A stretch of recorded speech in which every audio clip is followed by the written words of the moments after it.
And is there any doubt of who fathered her? If Signora Leonata be her mother, she would not have her head on her shoulders for all the world, as like her as she is. What, my dear Lady Disdain, are you yet living? Then is courtesy a turncoat? But it is certain I am loved of all ladies, only you excepted. And I would I could find in my heart that I had not a hard heart, for truly I love none. God keep your ladyship in that mind, so some gentleman or other shall escape a predestinate scratched face. You are a rare parrot teacher. I would my horse had the speed of your tongue, and so good a continuer, but keep your way. In God's name I've done. I noted her not, but I looked on her. Do you question me as an honest man should do, for my simple true judgment, or would you have me speak after my custom, as being a professed tyrant to their sex? Why, i' faith, methinks she's too low for a high praise, too brown for fair praise, and too little for a great praise. Only this commendation I can afford her, that were she other than she is, she were unhandsome, and being no other but as she is, I do not like her. Would you buy her that you inquire after her? Yea, and a case to put it into. But speak you this with a sad brow, or do you play the flouting jack to tell us Cupid is a good hair finder, and Vulcan a rare carpenter? Come, in what key shall a man take you to go in the song? I can see yet without spectacles, and I see no such matter. There's her cousin, and she were not possessed with a fury, exceeds her as much in beauty as the 1st of May doth the last of December. I would hope you have no intent to turn husband, have you?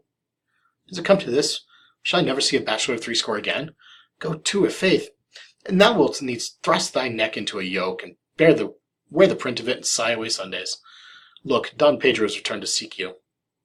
I would your grace would constrain me to tell. You hear, Count Claudio? I can be secret as a dumb man.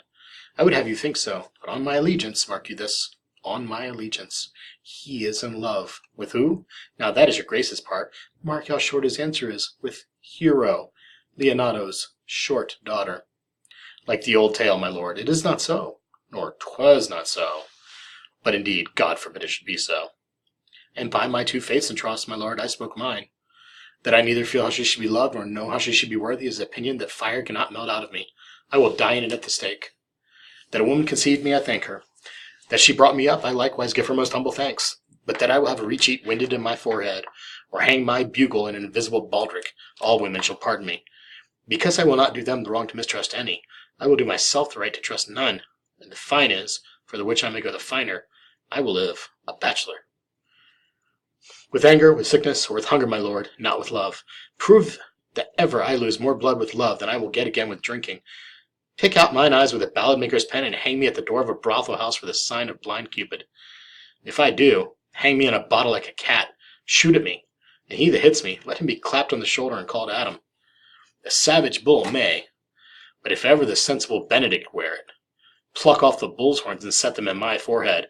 Let me be vilely painted, and in such great letters as they write, Here's good horse to hire. Let them signify under my sign, Here you may see Benedict, the married man. I look for an earthquake too, then. I have almost matter enough in me for such an embassage, and so I commit you. Nay, mock not, mock not. The body of your discourse is sometime guarded with fragments, and the guards but slightly basted on neither. Ere you flout old ends any further, examine your conscience. So I leave you. No, you shall pardon me. Not I. What's he? Not I, believe me. I pray you, what is he? When I know the gentleman, I'll tell him what you say. In every good thing. Count Claudio, come, will you go with me? Even to the next willow. About your business, Count. What fashion will you wear the garland of? Around your neck like a usurer's chain, or under your arm like a lieutenant's scarf? You must wear it one way, for the prince hath got your hero. Why, that's spoken like an honest drovier.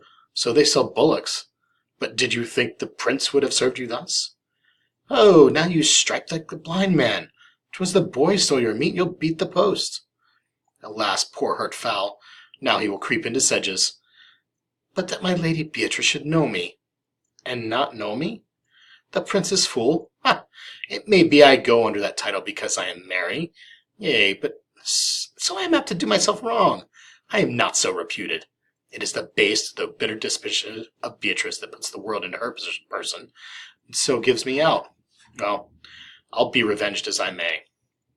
Troth, my lord, I have played the part of Dame Rumor. I found him here as melancholy as a lodge in a warren. I told him, and I think I told him true, that your grace had got the goodwill of this young lady, and I offered him my company to a willow tree, either to make him a garland as being forsaken, or to bind him up a rod, as being worthy to be whipped. The flat transgression of a schoolboy, who, being overjoyed with finding a bird's nest, shows it his companion, and he steals it. Yet it had not been amiss the rod had been made, and the garland too, for the garland he might have worn himself, and the rod he might have bestowed on you, who, as I take it, have stolen his bird's nest. If their singing answer your saying, by my faith, you say honestly. Oh, she misused me past the endurance of a block. An oak but with one green leaf on it would have answered her. My very visor began to assume life and scold with her. She told me, not thinking I had been myself, that I was the prince's jester, that I was duller than a great thaw, huddling jest upon jest with such impossible conveyance upon me, that I stood like a man at a mark, with the whole army shooting at me. She speaks poniards. Every word stabs. If her breath were as terrible as her terminations were low living near her, she would infect the North Star. I would to God some scholar would conjure her back to hell, for certainly, while she is here, a man may live as quiet in hell as in a sanctuary. People sin upon purpose because they would go thither. So indeed, all disquiet, horror, and perturbation follow her. Will your grace command me any service to the world's end? I will go on the slightest errand now to the Antipodes that you can devise to send me on. I will fetch you a toothpicker now from the furthest inch of Asia, bring you the length of Prester John's foot, fetch you a hair off the great Cham's beard, do you any embassage to the Pygmies rather than hold 3 words conference with this harpy? Do you have no employment for me? Oh God, sir, here's a dish I love not. I cannot endure my lady tongue. Boy, in my chamber window lies a book. Bring it hither to me in the orchard. I know that, but I would have thee hence, and here again. I do much wonder that one man, seeing how another man is a fool when he dedicates his behaviours to love, will, after he hath laughed at such follies in others, become the argument of his own scorn by falling in love. Such a man is Claudio.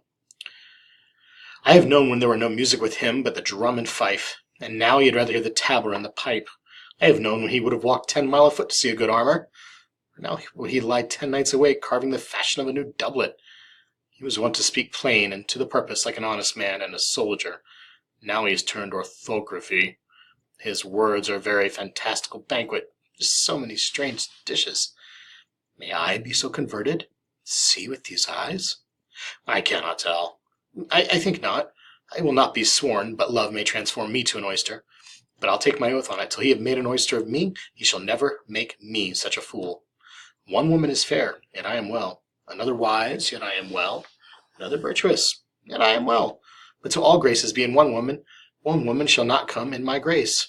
Rich she shall be, that's certain. Wise, or I'll none. Virtuous, or I'll never cheapen her. Fair, or I'll never look upon her. Mild, or come not near me. Noble, or not I for an angel. Of good discourse, an excellent musician, and her hair shall be of what colour it please God. Ha! The prince and Monsieur Love. I will hide me in the arbour.